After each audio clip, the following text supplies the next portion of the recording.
महाराष्ट्रात सार्वजनिक बांधकाम विभाग, जलजीवन योजना, पाणी पुरवठा योजना, जलसंधारण, जलसंपदा आदीचे कामे कंत्राटदारांनी पूर्ण केली. मात्र गेल्या 8 महिन्यांपासून देयके देण्यासाठी शासनाकडे पैसा नाही. निधी नसल्याने कंत्राटदार स्वतः जोखीमवर कामे करीत आहे. अशात अनेक कंत्राटदारांची मानसिक स्थिती बिघडून शेवटचा निर्णय घेण्यास तयार होत आहे.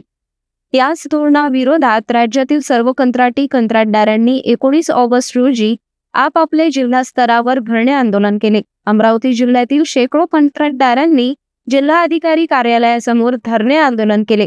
मुख्यमंत्री स्तरावर स्थानिक मंत्री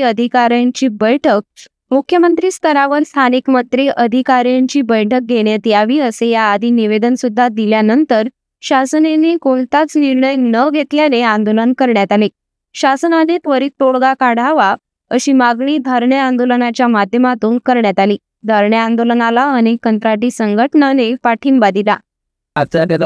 गेल्या वर्षभरापासून महाराष्ट्र सरकारने जे कॉन्ट्रॅक्टरचे देयके थकवलेली आहे, कुचकाऊ धोरणामुळे महाराष्ट्र सरकारने हा कॉन्ट्रॅक्टरवर ही वेळ आणली आहे की आमचाच एक बंधू सांगलीचा कॉन्ट्रॅक्टर त्याने कर्जबाजारी झाल्यामुळे आणि देयके वेळेत न मिळाल्यामुळे आत्महत्या केली. गेल्या वर्षभरापासून आम्ही कंटिन्यू मुख्यमंत्री, उपमुख्यमंत्री, मान्य कलेक्टर सर्वांना निवेदनं दिले, आंदोलनं केले, पण अजूनही कुंभकर्णासारखी झोपलेली सरकार जागी झालेली नाही आहे. याचा आम्ही निश्चित निषेध करतो. आणि आमची मागणी हेच आहे की लवकरात लवकर आम्ही जी कामं केली, आमच्या हक्काची कामं केली, महाराष्ट्राच्या विकासाची कामं केली, त्याची देयके लवकरात लवकर मिळावी अशी आमची अपेक्षा आहे. त्याकरता आज हे आंदोलन आहे.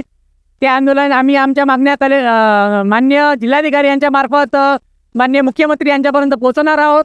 याकरता आजचं हे आंदोलन घेण्यात आलेलं आहे. महाराष्ट्रातले जवळपास 90,000 कोटीची देयके महाराष्ट्रातली बाकी आहे. त्यात मग ग्रामविकास आहे, नगरविकास आहे, सामाजिक न्याय आहे, सार्वजनिक बांधकाम विभाग आहे, आदिवासी विभाग आहे. सर्व विभागाचे विकासाचे पूर्ण देयके अटकलेले आहे कंत्राटदारांचे. आमच्या मागण्या पूर्ण झाल्या नाही. तसंच आमचं पुढच्या आठवड्यात 25 तारखेला विदर्भाचं पूर्ण नागपूरमध्ये भव्य आंदोलन आहे. त्यानंतर सुद्धा जर आमच्या मागण्या पूर्ण झाल्या नाही तर याचं उग्र रूप धारण करून कदाचित आम्ही मुंबईच्या आझाद मैदानात बसून तिथे धरणे आंदोलन देऊन बेमुदत संपवू शकतो.